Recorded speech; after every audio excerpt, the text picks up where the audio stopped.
हाँ जी, सभी को राम राम। इस वीडियो में डिस्कस करेंगे हरियाणा सीईटी मेंस के अंदर जो आपका ग्रुप नंबर 20 का एग्जाम होने जा रहा है 28 जनवरी को। एंड उससे पहले सभी लोगों को बहुत सारी शुभकामनाएं, बिकॉज आज का जो दिन है हर एक भारतीय के लिए इंपॉर्टेंट है।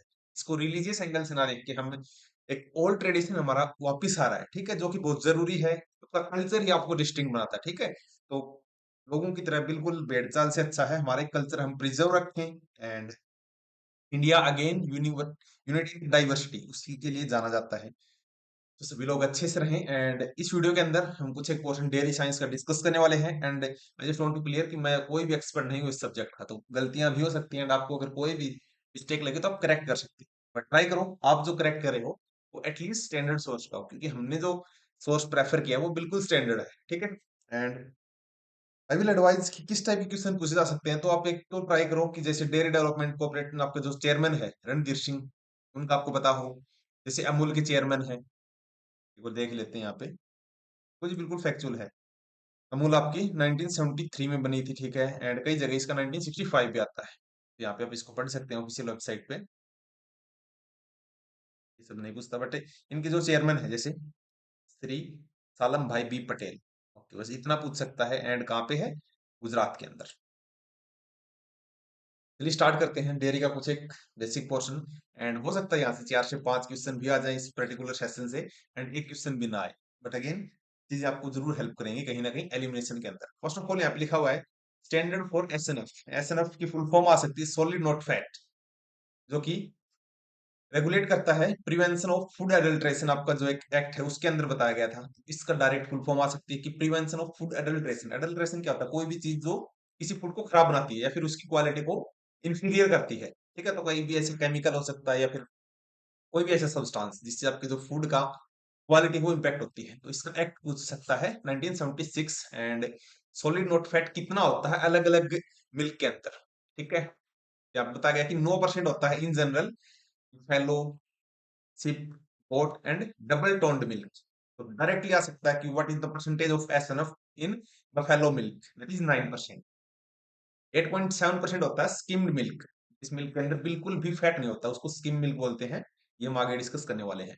उसके बाद ये पर्टिकुलर क्वेश्चन आ सकता है कि स्टैंडर्ड मिल्क के अंदर एसएनएफ कितना होता है? तो 8.5। तो 8.5 जो लोग उठ जाते हैं उससे याद रखो स्टैंडर्ड टाइम है 8.5%। एंड काऊ का मिल्क, क्योंकि काऊ का मिल्क हम सबको एक प्योर मानते हैं, काऊ के मिल्क को 8.5 याद रख सकते हैं। बट बफेलो का थोड़ा सा ज्यादा है, बफेलो एंड गोट दोनों का, सिप का भी। बट सिर्फ आप अगर काऊ का याद रखोगे, बट बहुत सारी वैल्यूज हैं, ट्राई कीजिए एक ओवरऑल रेंज आप याद रखो। कंबाइंड मिल्क नहीं पूछा गया तो स्टैंडर्ड का आएगा, फिर काऊ मिल्क।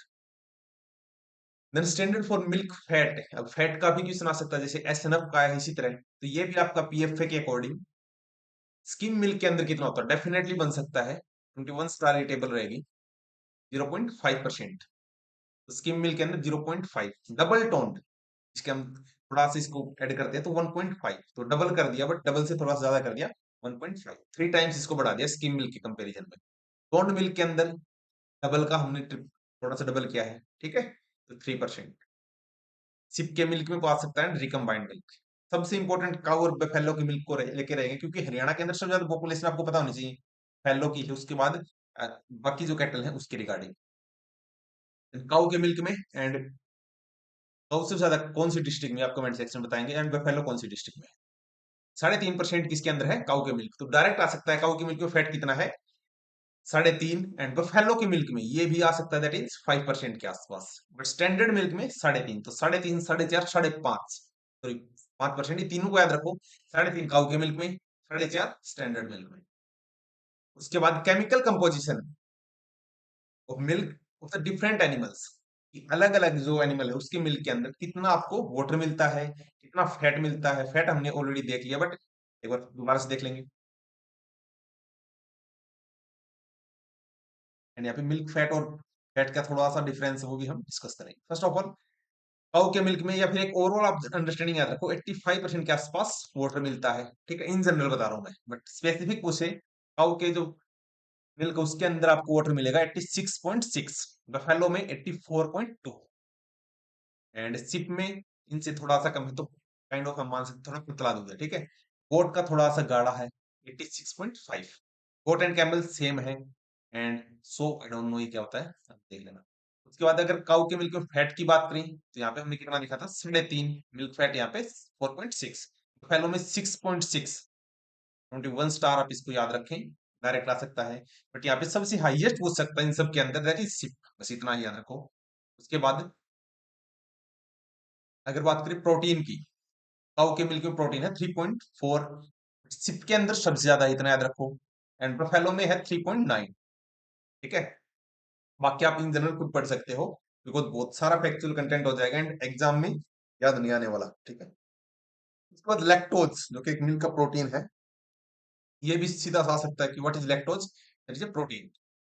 तो आपका काऊ की मिल्क मिलेगा 4.9, बफेलो में 5.2, एंड सबसे हाईएस्ट हमें पूछ सकता है that is camel. Then ass, एक 1% सबसे ज्यादा है सिप में। सिप के अंदर सबसे ज्यादा क्या है, प्रोटीन सबसे ज्यादा है, फैट भी यहीं पे है, that's it. Method of pasteurisation, जो मिल्क को हमें प्रिजर्व करने के लिए अलग अलग टेक्निक है, लाइक स्टेरलाइजेशन है, पास्चुराइजेशन है, जिसमें हम मिल्क को एकदम से गर्म करके फिर ठंडा करते हैं ताकि इसकी सेल्फ लाइफ हम बढ़ा सके। तो इसमें अलग अलग मेथड है, एंड एक क्वेश्चन यहाँ से डायरेक्ट आ सकता है। फर्स्ट थिंग, अगर किसी ऐसे प्रोसेस में हम जा रहे हैं जिसमें लो टेम्परेचर, मतलब टेम्परेचर कम रख रहे हैं बट उसका टाइम ज्यादा है, तो इसकी फुल फॉर्म आ सकती है एल टी। एल टी क्या होता है, लो टेम्परेचर, टेम्परेचर थोड़ा सा कम है एंड टाइम ज्यादा है, long time, low temperature long time, याद रखो। इसको हम बैच पास्चुराइजेशन भी बोलते हैं एंड होल्डिंग पास्चुराइजेशन। इसमें पूछ सकता है टेम्परेचर कितना होता है, दैट इज 63, तो एक रेफरेंस वैल्यू आप ये मान सकते हो, कहीं पे 62.5 भी आपको मिल सकता है, बट एक रेफरेंस भी आप 63 रख सकते हैं। इसमें हम रखते हैं लो टेम्परेचर के अंदर 30 मिनट तक, 30 मिनट अच्छा खासा टाइम हो जाता है। ठीक है, but at the same time H T S T, जहां पे टेम्परेचर बहुत ज्यादा है, high temperature and short time, इसमें सिर्फ 15 सेकंड आप देख सकते हैं। एंड ये कितना टाइम्स इसका, हम ये आप बता सकते हैं कमेंट सेक्शन के अंदर। तो यहाँ पे 72 है, थोड़ा सा 9 ज्यादा है, बस 9 ऐड करो, तो एक का याद रख लो, या तो इसमें से 9 ऐड आप माइनस कर सकते हो या फिर इसमें, एंड यहाँ पे 30 मिनट, यहाँ पे 15 सेकंड, है ना। स्टेशनाइजेशन यहाँ पे 74 डिग्री सेल्सियस है, बट ये 7 डिग्री के लिए है। सबसे ज्यादा आपका H T S T question आ सकता है, याद रखो, इसको हम फ्लैश पास्चुराइजेशन भी बोलते हैं, या फिर सिंपल जो सबसे कॉमर्शियल लेवल पे होता है एंड मोस्ट कॉमन कौन सा है, that is H T S T. उसके बाद अल्ट्रा हाई, तो मतलब टेम्परेचर बहुत ही ज्यादा जाएगा, 130 से 135 डिग्री सेल्सियस, एंड कुछ ही सेकंड के लिए, 1 से 2 सेकंड, कई बार मिनी सेकंड भी आप बोल सकते हो। देन अल्ट्रा पास्चुराइजेशन, इसको आप एप्राइजेशन भी बोल सकते हो, तो ये सिंगल लाइन में आ सकता है। What is uperisation, that is ultra pasteurisation, 150, ये भी आपका फ्रैक्शन ऑफ सेकंड्स के अंदर। एंड ये सबसे इंपॉर्टेंट है वैक्रिएशन। फर्स्ट ऑफ ऑल ये आ सकता है, वैक्रिएशन इज एसोसिएटेड विद, किसी को हम बोलते हैं दैट इज वैक्यूम के अंदर, बिल्कुल वैक्यूम से क्रिएट करके, एंड वैक्रिएट इंस्ट्रूमेंट आप यूज करते हैं, डायरेक्ट स्टीमिंग से आप इसको बॉइल करते हैं काइंड ऑफ। ठीक है, आई होप यहाँ से आप एक चीज समझ जाओ कि एच टी एस टी सबसे कॉमन है, एंड वैक्यूम पास्चुराइजेशन वैक्रिएशन को बोलते हैं। ठीक है, एंड एक टाइम लिमिट इन दोनों की सबसे ज्यादा इंपॉर्टेंट है।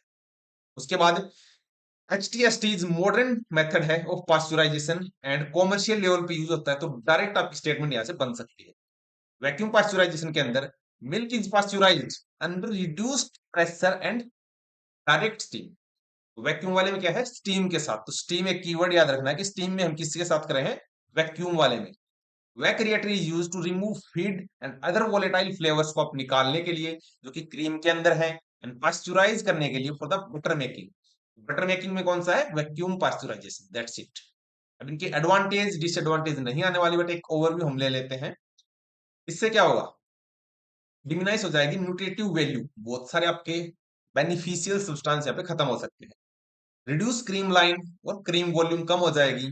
It cause complete destruction of phosphate enzyme, 100% destruction of pathogenic bacteria, जो कि हमारी एडवांटेज है। It fails to destroy bacterial toxins in the milk, उसको ये नहीं कर पाता। Rennet can not clot the pasteurise milk, तो रेनेट एक बहुत इंपॉर्टेंट एस्पेक्ट है, जो कि एक आई थिंक काउ के पेट में मिलता है नेचुरली, जो कि आगे आने वाला है। ठीक है, तो इस पे क्वेश्चन भी आ सकता है डायरेक्टली।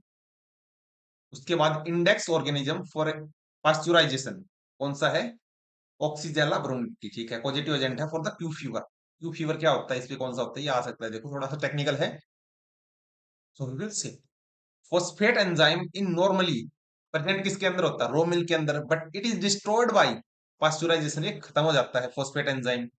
सो फॉस्फेट, सॉरी फॉस्फेट, एक सेकेंड, फोस्फेटेज जो भी है फॉर पास्चुराइज मिल्क, ये टेस्ट हम करते हैं। तो ये टेस्ट आ सकता है to detect the inadequacy of pasteurization. Single liner याद रखना है, जहां पे भी क्यू मार्क आप कर रहे हैं एंड जहां पे स्टार लग रहा है, phosphatase test use to detect the inadequacy. अगर आपका पास्चुराइजेशन अच्छे से नहीं हुआ तो इस वाले फोस्फेटेज टेस्ट को आप कर सकते हैं। That's it. अब यहाँ पे अलग अलग टेस्ट दोबारा से बता दिए तो आपको हेल्प करेंगे। First of all name of the test दे रखा है एंड पर्पज क्या है, क्या डिटेक्ट कर रहे हैं हम इसके अंदर। फर्स्ट थिंग ऑर्गेनोलैक्टिक टेस्ट, इससे आप कलर पता लगा सकते हैं कि इसमें कोई कलर वगैरह डाला गया है या फिर कोई फ्लेवर ऐड किया है। एंड टेस्ट ऑफ मिल्क, तो ऑर्गेनो, तो ऑर्गेनिक है या नहीं हम टेस्ट कर रहे हैं। आप सिंपल ट्रिक से याद रख सकते हैं। देन हंसा टेस्ट, तो हंसा बहन जो आपकी एक आती थी उसमें वो मिक्स कर देती थी काउ एंड बफेलो का मिल्क। तो हंसा टेस्ट से हम क्या कर सकते हैं कि क्या इसने काउ का मिल्क ऐड तो नहीं कर दिया बफेलो के अंदर। एंड इनका रेट क्या है आप कमेंट सेक्शन में बता सकते हैं, आपके शहर आपके गांव जितना भी है। ये इस पे भी क्वेश्चन आ सकता है, ज्यादा सरप्राइज मत होना। उसके बाद लेक्टोमीटर, इससे हमें एडल्ट्रेशन ऑफ मिल्क कितना प्योर है, प्योरिटी के लिए आप लेक्टोमीटर, ठीक है। एंड फ्रीजिंग पॉइंट के लिए आप इसी को यूज कर सकते हैं। एंड डिप्रेसिंग टेस्ट भी इसको बोलते हैं। कोलिफॉर्म काउंट टेस्ट, सीसीटी, इसकी फुल फॉर्म आ सकती है कि कोलिफॉर्म काउंट टेस्ट इसके लिए होते हैं जो कि पॉसिबल फेकल कंटामिनेशन, बेसिकली ई कोलाई जो इसको कंटामिनेट करती है उसके लिए। तो सिंगल लाइनर आ सकता है ई कोलाई के लिए coliform, E coli coliform, that's it.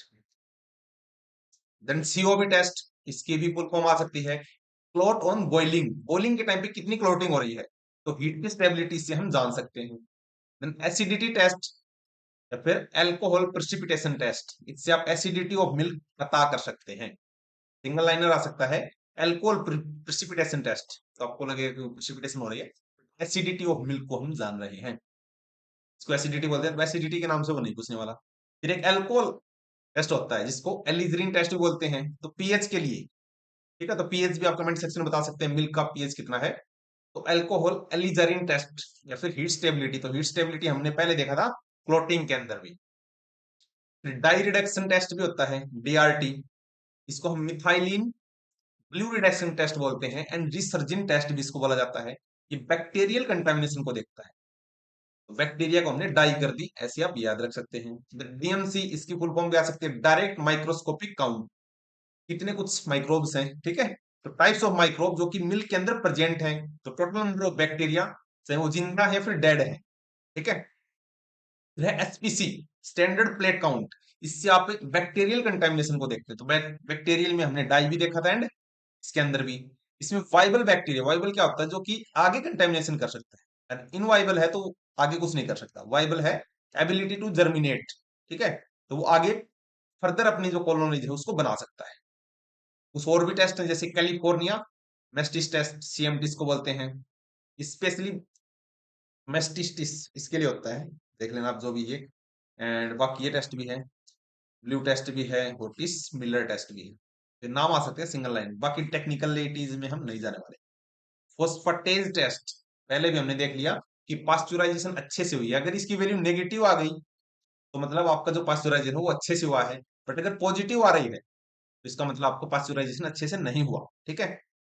डेल्वो kit test, presence of antibiotic and sulphur residue, कितने सल्फर के रेजिड्यू इसके अंदर हैं, तो इससे डेल्वो किट टेस्ट से हम मेजर कर सकते हैं।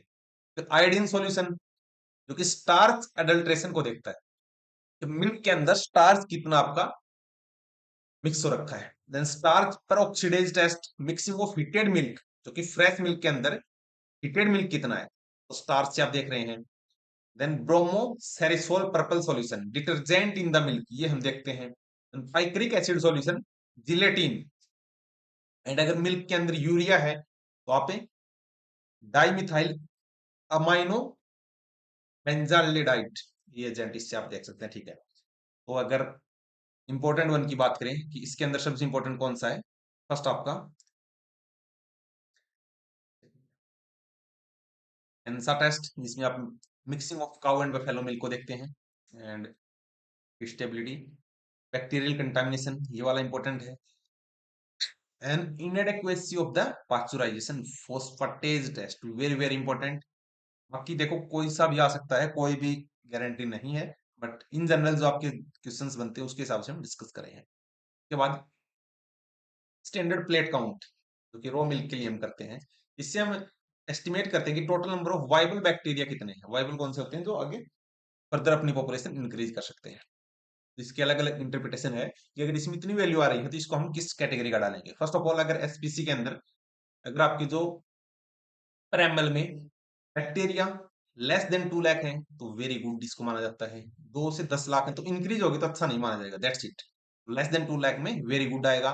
एंड पुअर कब आएगा? जब 50 लाख से ज्यादा है 1 ml के अंदर। ठीक है, प्लेट काउंट देखते हैं हम इसमें। एंड कौन से मिल्क में देखते हैं? रॉ मिल्क के अंदर, that's it. Plate count for pasteurised milk should not exceed, तो ये भी आपको पता होना चाहिए 30,000 पर एमएल, जो कि यहाँ पे हम डिटेक्ट ही नहीं कर रहे। पास्चुराइजेशन में तो इनकी पॉपुलेशन बिल्कुल 30,000 पे आ जाएगी। उसके बाद मिथाइलिन ब्लू रिडक्शन टेस्ट है। इसका ऑब्जेक्टिव क्या है? To determine the extent of bacterial contamination in the milk. And principle इसका क्या है कि हम रिड्यूस करेंगे मिथाइल ब्लू रिडक्ट, एक सेकेंड, बैक्टीरियल कंटामिनेशन, ठीक है, इसमें बैक्टीरिया की जो पॉपुलेशन है उसी को रिड्यूस करने के लिए। Interpretation of the methylene blue test, okay. इसमें आप देखो, इतना याद रखो, जो बिल्कुल फेयर गुड है 5 घंटे, इसमें आप देख सकते हैं। एंड 0.5 और लेस अगर कम हिस्से तो इसको पुअर कैटेगरी के अंदर हम डालेंगे। तो मिथाइलिन ब्लू रिडक्शन टेस्ट है, कितने घंटे में हो रहा है उसके हिसाब से। तो again we can not expect कि किस टाइप का सिचुएशन बन सकता है, बट ये वाला आपको पता होना चाहिए कि पास्चुराइजेशन के लिए 3 नंबर ऑफ पॉपुलेशन यहाँ पे माइक्रोब्स की चल सकती है। Plate count for the pasteurised milk should not exceed, इससे ज्यादा नहीं होनी चाहिए। अब देखते हैं मिल्क के अंदर क्या क्या होता है जो मिल्क आप डेली बेसिस पे पीते हो। काउ मिल्क के अंदर 87% वाटर है, 13% टोटल सॉलिड है। ठीक है, टोटल सॉलिड को भी हमने फर्दर कैटेगराइज कर दिया। एक तो फैट, फैट को लिपिड भी आप बोल सकते हैं, सॉलिड नॉट फैट, ये सॉलिड तो है बट इसके अंदर फैट नहीं।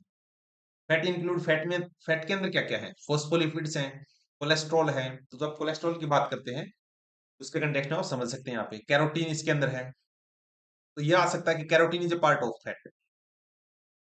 ठीक है, एंड कैरोटीन की वजह से क्या होता है आपका येलो कलर? विटामिन अडैक, अडैक ये आपके फैट सोल्यूबल है, एंड जिसको वसा ग्लूसिल ऐसा कुछ बोलते हैं। And B and C water soluble. ठीक है, एसएनएफ के अंदर क्या क्या आएगा? लैक्टोज जो कि प्रोटीन है, प्रोटीन इसके अंदर आएंगे। एंड मिनरल्स, तो जो एस हमने ऊपर देखा था मिनरल्स की कैटेगरी में, तो डायरेक्ट आपको पता होना चाहिए कि लैक्टोज किस में है? फैट एसएनएफ के अंदर। प्रोटीन किसके अंदर है? एसएनएफ के अंदर। मिल्क प्रोटीन के अंदर और क्या क्या आएगा? जैसे कैसीन है, सबसे इंपॉर्टेंट मिल्क प्रोटीन है कैसीन। ठीक है, तो मिल्क प्रोटीन कैसीन। वे प्रोटीन है जो कि आपका अप्रोक्सीमेटली 10% के आसपास आप बोल सकते हैं। वे प्रोटीन के अंदर क्या क्या होता है?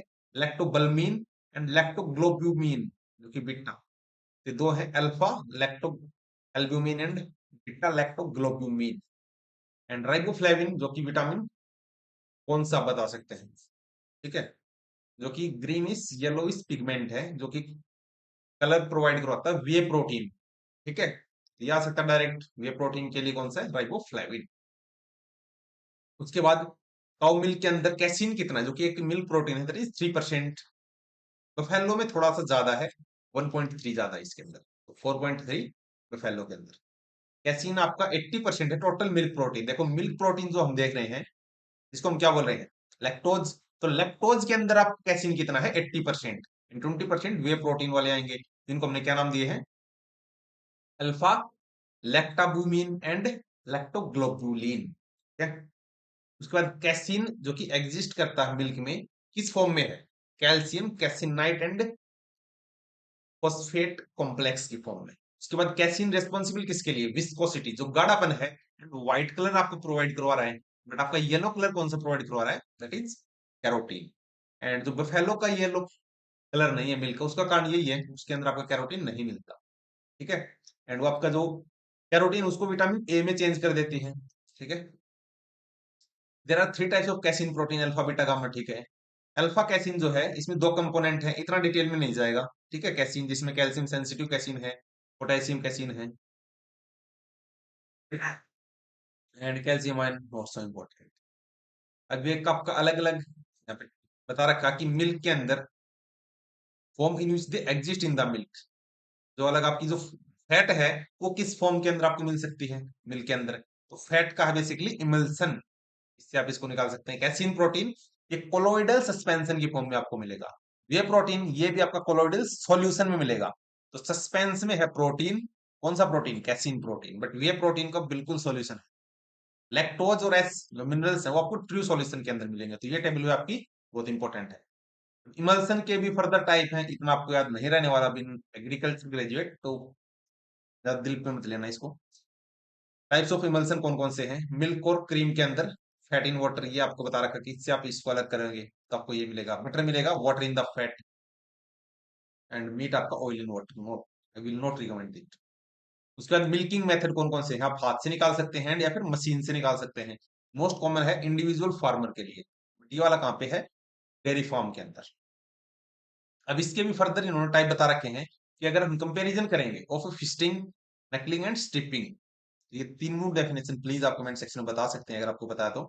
First of all full hand method और फिस्टिंग जिसको हम बोलते हैं, fisting full hand, grasp the teeth with all 5 finger, जो आपके देसी भाषा में क्या बोलेंगे इनको, गाय के थन, ठीक है उसी तरह। And pressing it against the palm, तो अगेंस्ट द पाम इसको प्रेस करना है, ये आपको मिल्किंग का प्रोसीजर है। इसमें स्पेशल पॉइंट है कि बेस्ट मेथड है डेयरी आपकी जो एनिमल्स है उनके लिए। द नकलिंग बैंड थम against the teeth wrong method है, तो ये पूछ सकता है रॉन्ग मेथड कौन सा, क्लैकिंग, नकलिंग, ठीक है, तो नकल कर रहे हैं इस हिसाब से याद रखो। Then striping, holding the teeth between the thumb and four finger के बीच में इसको रखेंगे। It is used to following condition, जिसमें रिमूव लेफ्ट मिल्क आफ्टर, इसके आप एक बार पिक्चर देख सकते हैं, एक सेकेंड, इन तीनों को आप अभी हम देख लेते हैं क्या डिफरेंस है।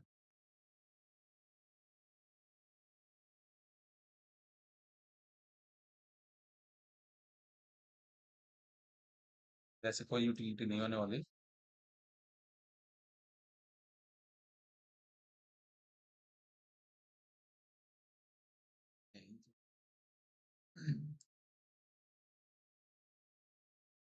बस इसी में थोड़ा सा डिफरेंस है, बस आप इतना याद रखो कि कौन सा यहाँ पे गलत माना गया, that is knuckling, wrong method है, इंजरी हो सकती है। एंड ये आ सकता है when kids are too small, तो आप कौन सा करेंगे, स्ट्रिपिंग, ठीक है। उसके बाद the cow should be milk from the left side, I think student को पता भी होगा जो एग्रीकल्चर बैकग्राउंड से है।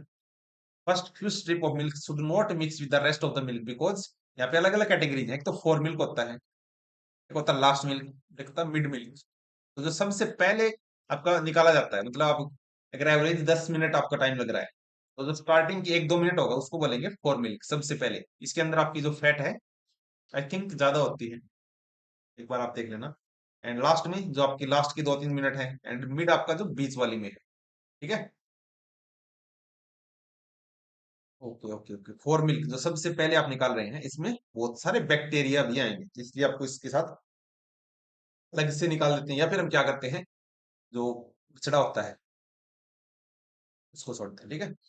देन मशीन मिल्किंग आप कर सकते हैं, it perform to basic function इससे हो जाएंगे। It open the streak canal with the partial vacuum allowing the continuous flow of milk, बहुत सारा मिल्क निकल जाएगा, ठीक है। तो जैसे कई बार ह्यूमन बीइंग ही अपने आप में रजिस्ट करता है, सारा मिल्क नहीं निकल पाता।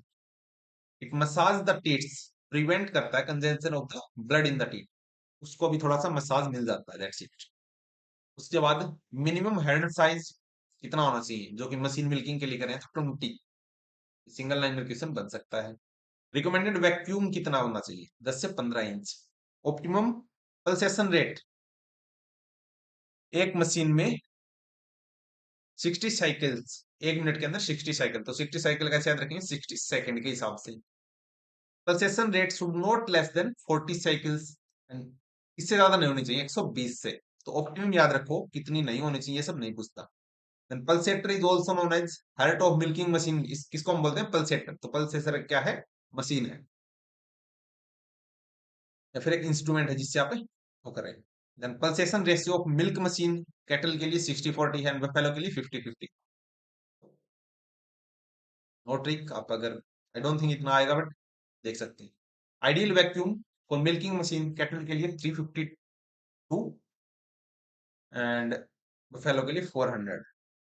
अब आता है एक वर्ड, फर्स्ट मिल्किंग, जिसको हम क्या बोलते हैं, कोलेस्ट्रम, एंड इसको बिस्टिंग भी आप बोल सकते हैं। Colostrum is feed for new born calf. कितना आपको देना चाहिए? 10% of its body weight. Very very important, single line में क्वेश्चन यहाँ से बन सकता है। And 2 to 2.5 litre per day, या फिर 3 से 4 दिन आप इतना ही दीजिए। उसके बाद placental transfer of antibodies does not occur in ruminant, so their neonate depend upon the cholesterol as source of antibodies. ठीक है। अब ये पूछ सकता है कि जो फर्स्ट मिल्क हम दे रहे हैं किसी भी काउ को, उसके क्या होगा? तो पैसिव इम्यूनिटी यहाँ पे मिल जाती है उसको। ठीक है, तो रोग प्रतिरोधक क्षमता आप इसको बोल सकते हैं। It act as a laxative and clear the meconium. ठीक है, इसको क्लियर करता है। ठीक है, कोलेस्ट्रम ऑफ रूमिनेंट, इसमें क्या होता है? ट्रिप्सिन इनहिबिटर होते हैं जो कि प्रोटेक्ट करेंगे immunoglobulin from digestion of GIT. Most important, milk lost its cholesterol property कितने दिन में? 3 से 4 दिन में आफ्टर पार्टीशन। अब ये आ सकता है कि composition of bovine colostrum and whole milk. First of all इसके अंदर वाटर कितना है?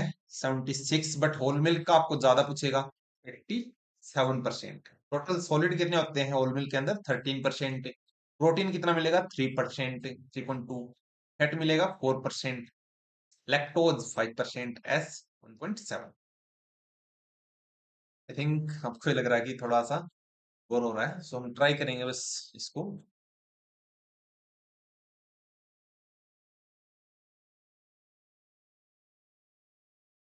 चलो यहीं तक रखेंगे, 2-3 पेज की बात हो रहा है, एंड जो एमसीक्यूज है वो हम नेक्स्ट वीडियो में डिस्कस करने वाले हैं। देखो इसका कोई भी सॉल्यूशन नहीं है अभी, आपके पास कुछ चॉइसेस भी नहीं, बिकॉज अगले संडे को एग्जाम है। सो जितना अगर आप प्रिपेयर कर सको उतना अच्छा है। Predominant immunoglobin in bovine colostrum, while in humans क्या है? IgA और IgG। Immune factor present in the bovine colostrum are lactoferrin है एंड इम्यूनोग्लोबुलिन, जो कि ये ज्यादा ठीक है। लैक्टोफेरिन क्या है? आयरन बाइंडिंग प्रोटीन है। डायरेक्ट आ सकता है, lactoferrin is iron binding protein. Important है किसके लिए? मेमोरी इवोल्यूशन, और मेमोरी ग्लैंड है किसके लिए रेस्पॉन्सिबल है? For the milk secretion. High yielding breed, जितनी ज्यादा ब्रीड आपकी अच्छी होगी उतना कम फैट आएगा उसके अंदर। ठीक है, ये नॉर्मल सा है। Final stripping contains high fat percent than the core milk. तो आपका जो लास्ट में आप निकाल रहे हैं, जिसको लास्ट मिल्क आप बोलते हैं, उसके अंदर फैट ज्यादा है, आप प्लीज इसको करेक्ट करें। एंड जो स्टार्टिंग का मिल्क है इसके अंदर बैक्टीरिया ज्यादा है, तो इसलिए हम बछड़े को वो वाला दूध कंज्यूम करवाते हैं। अब आता है स्पेसिफिक ग्रेविटी। तो बेसिकली हम क्या देखते हैं इसके अंदर कि जो वेट ऑफ वाटर है उसका कंपैरिजन करते हैं, wait sorry weight of milk का किसके साथ? वेट ऑफ वाटर के साथ। तो फिजियोकेमिकल एक प्रॉपर्टी है ये वाली आपकी, इसमें अलग अलग है। स्पेसिफिक ग्रेविटी ये आप किससे मेजर करते हैं? क्यूवेन लैक्टोमीटर। एंड कितने पे करते हैं? तो 15 डिग्री सेल्सियस, आप इस पे याद रखो। 15.6 लिख रखा है, बट इन जनरल 15 डिग्री हम याद करते हैं। इसको नॉर्मल माना जाएगा अगर काउ मिल्क के अंदर स्पेसिफिक ग्रेविटी कितनी आई है? 1.028 से लेके 1.030। बफेलो में थोड़ी सी ज्यादा है, ठीक है, 0.2 ज्यादा है काइंड ऑफ। तो 1.30 जहाँ पे इसकी मैक्सिमम है, तो यहाँ पे इसकी 1.030 से लेके 1.032। स्किम मिल्क इसके अंदर थोड़ी सी और ज्यादा है, एंड कोलेस्ट्रम के अंदर तो दोनों से ही ज्यादा है। Specific gravity of milk depend किसके ऊपर करता है? एसएनएफ कंटेंट के अंदर, ये याद रखो बस।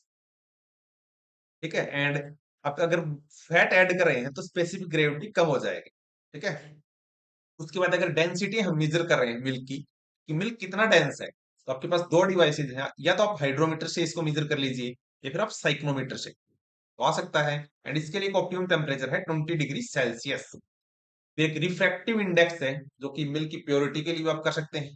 ठीक है, इसमें जेइस रिफ्रैक्टोमीटर जो कि 20 डिग्री सेल्सियस के लिए, एंड इसकी जो नॉर्मल वैल्यू है दैट इज 1.3 से लेके 1.348। विस्कोसिटी गाढ़ापन हम देखेंगे 25 डिग्री सेल्सियस के ऊपर, एंड इसकी जो यूनिट्स है वो सेंटीपोइज में हम देखते हैं। एंड ऑप्टिमम वैल्यू कितनी है? 1.5 से 2। सरफेस टेंशन,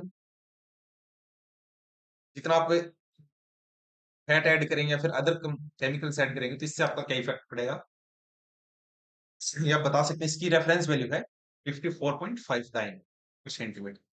फ्रीजिंग पॉइंट, ये वाला बहुत इंपॉर्टेंट है। पोर्टवेट साइक्रोस्कोप, इसमें आप एवरेज फ्रीजिंग पॉइंट देखते हो and depression of the cow milk is कितना है 0.54। तो फ्रीजिंग पॉइंट क्या है जहां पे आपका जो मिल्क है बर्फ बन जाएगा, ठीक है। तो वाटर से थोड़ा सा इसका कम है क्योंकि इसके अंदर बहुत सारे आपके बैक्टीरिया वगैरह होते हैं, ठीक है, उसकी वजह से।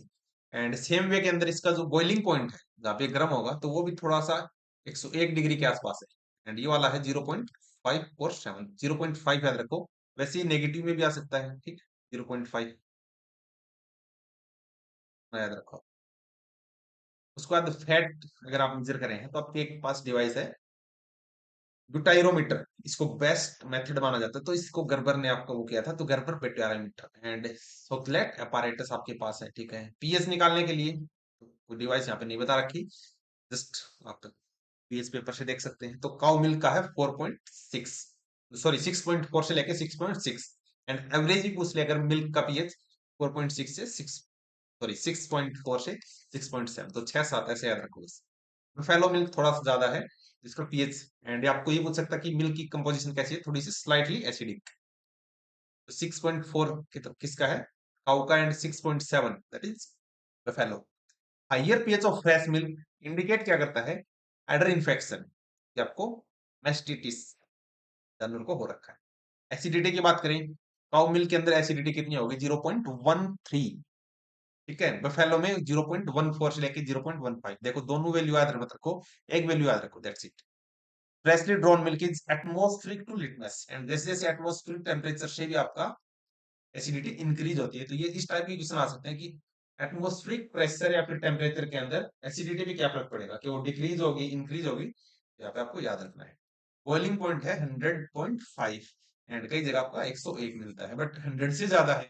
तो कैसे याद रखेंगे आप, वाटर का रेफरेंस ले, वाटर अगर जीरो पे आपका फ्रीज हो रहा है तो यहाँ पे 0.5 है माइनस के अंदर। वाटर अगर 100 डिग्री सेल्सियस पे हो रहा है तो 5 ज्यादा है, बस 5 ज्यादा ऐड करना पॉइंट में।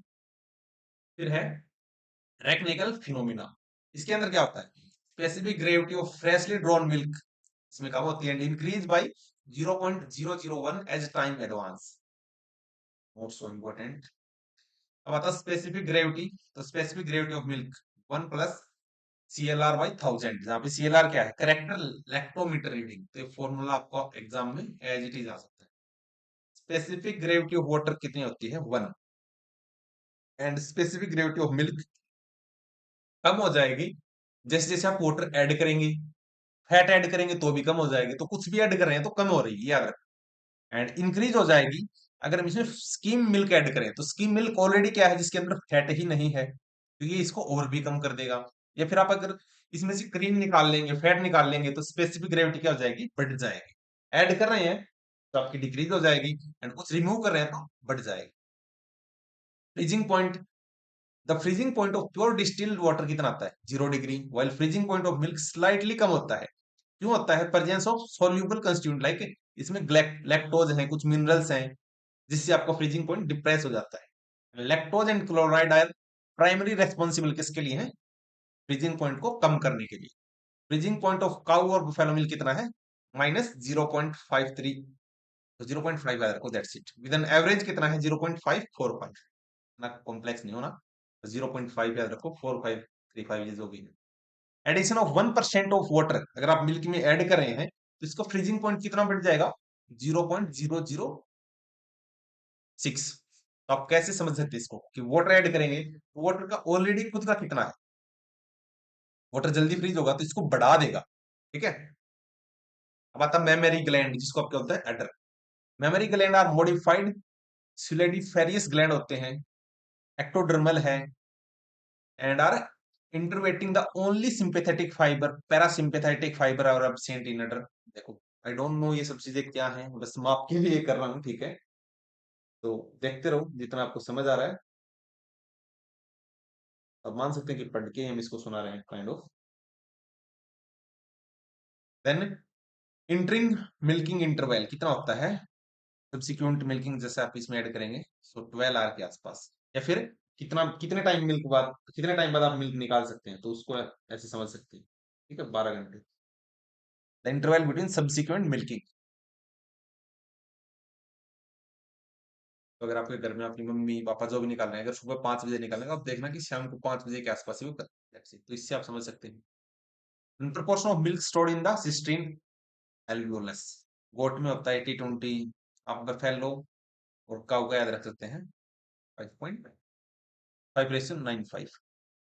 ये क्या होते हैं आप बता सकते हैं कमेंट सेक्शन के अंदर। Dairy cow stored only 30% of the total milk yield and after normal milking, however the cisternal milk account for 80% in the dairy goats if they, that is why we can draw milk at any time from the goat because there is no oxytocin। ये आ सकता है कि गोट का दूध आप कभी भी निकाल सकते हैं, क्यों कि यहाँ पे आपकी oxytocin रिफ्लेक्स नहीं है।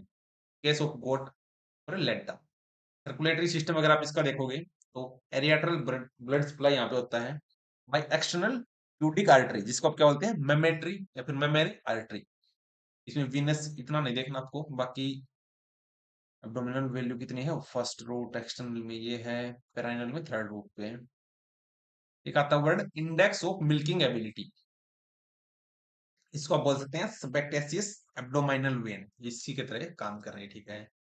सस्पेंसरी स्ट्रक्चर ऑफ अडर, यहाँ पे मीडियन सस्पेंसरी लिगामेंट है टू, थोड़ा सा वीएलडी के कंटेक्शन ज्यादा हो रहा है। इसके बाद the median suspensory ligament is primary responsible किसके लिए है, break down of udder. There is no communication among 4 quarter of the udder, ठीक है यार। अब आता है number of pair of tits, कितने थे ना बेसिकली। एक सेकेंड,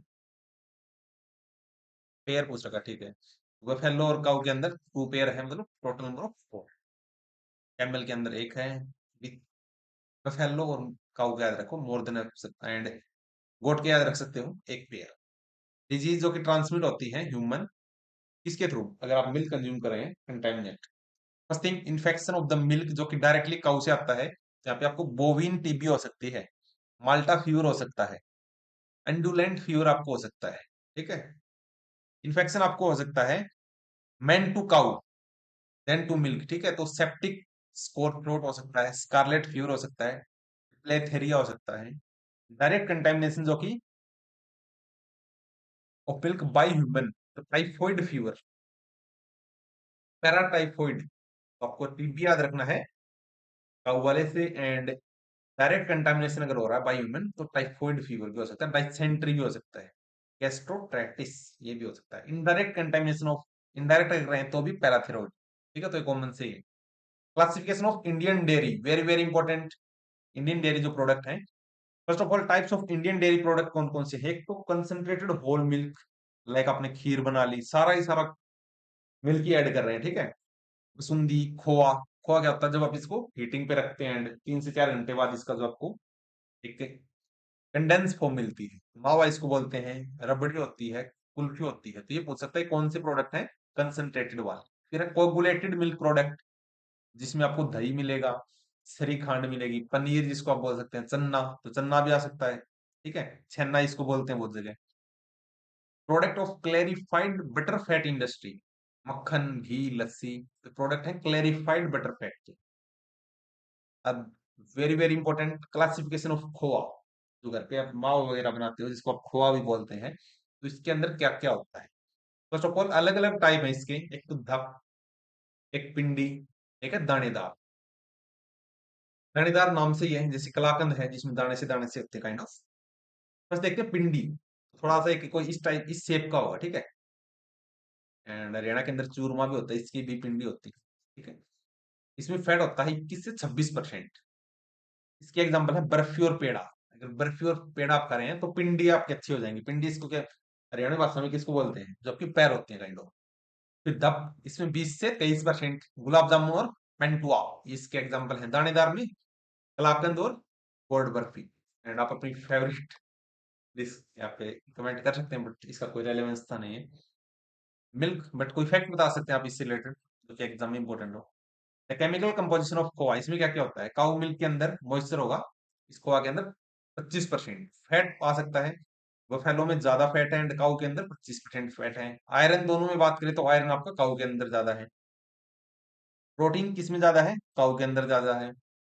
इन जनरल भी पूछता है तो प्रोटीन काउ के मिल्क में ज्यादा मिलेगा। एंड फैट किसमें मिलेगा? बफेलो की मिल्क में ज्यादा मिलेगा। इनकी खोआ की बात हो रही।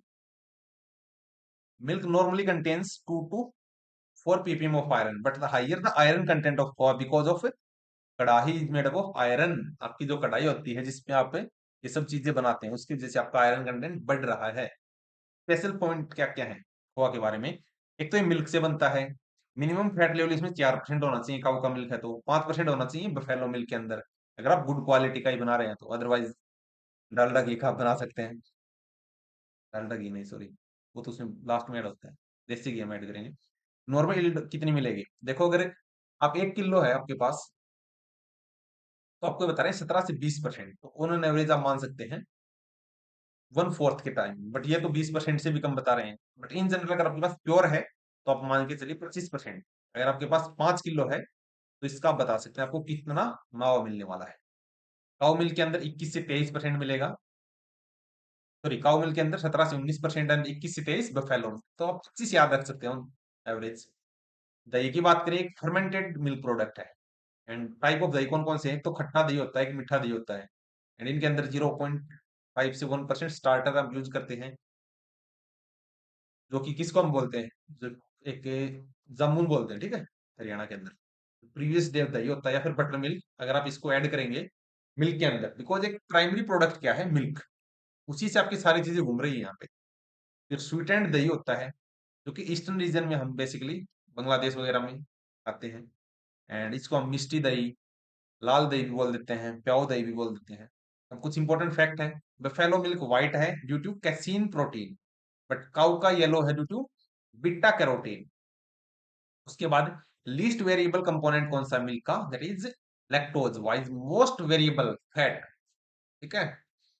मोस्ट कॉमन यूज अडल्ट्रेंट, सबसे ज्यादा लोग क्या मिलाएंगे इसकी क्वालिटी कम करने के लिए? वाटर, क्वांटिटी बढ़ाने के लिए, बट क्वालिटी कम हो गई तो वाटर आपका क्या है? अडल्ट्रेंट की तरह काम करता है, कि क्वालिटी ऑफ द मिल्क को इंफीरियर बना रहा है, ठीक है। बिकॉज हमें जो प्रोडक्ट चाहिए उसमें concentration of pure milk is very very important. उसके बाद रियल एसिडिटी ऑफ मिल्क जो है, ये किसकी वजह से होती है? Lactic acid. एंड ये आपका फॉर्म होता है बैक्टीरियल एक्शन से। मिल्क की सोरनेस, खट्टापन मिल्क में किस लिए है? Volatile acid. मिल्क के अंदर जो स्वीटनेस है, ये आपको मैंने टेलीग्राम के ऊपर ही पूछा था, ये आपको मिल्क शुगर की वजह से है, ठीक है। एंड जो अरोमा है वो आपका बफर फैट के कारण है, जो खुशबू आपको आ रही है वो आप याद रखेंगे। मिल्क स्वीटनेस जबकि लैक्टोज की वजह से है, वाइल बिटरनेस एंड सोल्टीनेस ये क्लोराइड। स्वीटनेस के लिए आपका कौन सा है? मिल्क शुगर जिसको आप बोलते हैं, and lactose. Milk, milk serum को बोले आप बोलेंगे मिल्क, इसे मिल्क फैट अगर निकाल लिया तो आपका स्किम मिल्क बोला जाएगा। Fishy odour in the milk due to cephalin, while fishy odour ये आपका एग का जो इकोलाई है, in egg, okay okay okay, fishy odour in the egg E coli लिखा। Fishy odour in the butter ये आपका रेंसिडिटी के कारण, जहां पे आपको ऑक्सीडेशन के कंटेक्स्ट में हम बात करते हैं, ठीक है, removal. Butter content all fat soluble, कौन कौन से? अडैक। तो बटर के अंदर आपके सारे फैट सोल्यूबल वाले विटामिन मिलेंगे, जैसे विटामिन ए रेटिनोल है, डी कैल्सिफिरोल है, ये आपका टोकोफिरोल है, ये आपका फाइलोक्विनाइन है। इनके नाम भी आ सकते हैं। विटामिन बी आप बता सकते हैं, एंड विटामिन आपका के, ठीक है, सी एस्कॉर्बिक एसिड, थायमीन, ये आप बता सकते हैं इसके अंदर। फ्लेवरिंग एजेंट जो कि बटर में हम यूज करें, first of all diacetyl, but इसकी कंसेंट्रेशन 4 ppm से ज्यादा नहीं होनी चाहिए। येलो कलर ऑफ बटर ये आपका एनेटो की वजह से होता है, ठीक है। कलरिंग एजेंट जो कि मिल्क के हम यूज कर रहे हैं, एनाटो, कोलतार, डाई, जो कि बहुत ही खराब चीज है। एडिटिव्स आप इसको बोलते हैं, ठीक है, additives. Cooked flavour of heated milk किसकी वजह से होगा? Sulphydryl compound, sulphydryl. Thickening agent जो कि मिल्क के अंदर होते हैं, केन शुगर जिसको सुक्रोज बोलेंगे, स्टार्च, जिलेटाइन। प्रिजर्वेटिव मिल्क के अंदर हम यूज करते हैं boric acid, borax, benzoic acid, formalin, H2O2, salicylic acid, Na2CO3, NaHCO3। तो ये प्रिजर्वेटिव इसको थोड़ा प्रिजर्व रखने के लिए। फिर नेचुरल प्रिजर्वेटिव्स भी आपके हो सकते हैं जो कि मिल्क के अंदर ही प्रेजेंट है। लैक्सो sorry lactoperoxidase, lactoferrin, conglutinin. Homogenisation very very important, जहां पे एक प्रोसेस है कि स्टेबल इमल्सन करेंगे मिल्क सीरम का एंड मिल्क फैट का by homogeniser, very very important. ठीक है, we can not separate cream from the homogenise milk, क्योंकि एक सेम सा ही है, नाम से पता लग रहा है, इससे आप क्रीम को सेपरेट नहीं कर सकते। साइज कितना होता है होमोनाइज मिल्क का? 2 माइक्रोन। फिर है बैक्टोफिकेशन प्रोसेस है जहां पे रिमूव आप करते हो बैक्टीरिया को 99.99% by the use of centrifugal force, जो कि बाहर की तरफ जाता है। It triples the shelf life. Bactofugation, तो removing the bacteria, bactofugation, very very important. Milk let down hormone कौन सा होता है? ऑक्सीटोसिन। ठीक है, while hormone responsible for holding the milk, holding करने के लिए है epinephrine, and milk let down, milk आने के लिए ऑक्सीटोसिन। ग्लैंड कौन सी है? Mammary gland. ठीक है, lactation period of dairy cattle divide होता है 3 पार्ट के अंदर। अर्ली फेज जो कि आपका करे न्यूली वो है, तो इसमें आपका अप्रोक्सीमेटली 100 टू 100 200 दिन तक हो जाएगा। मिड बट लास्ट आपका 300 दिन, बाकी इतना दिन कोई नहीं रहता, 7 से 8 महीने आप मान सकते हो ऑन एन एवरेज हरियाणा के अंदर। पीक कौन सा होता है? 6 से 8 महीने बाद, जो आपकी जो देसी भाषा में इसको क्या बोलेंगे आप बता सकते हैं? मिल्क यील्ड इंक्रीज हो जाएगी ओवर लैक्टेशन। Maximum milk,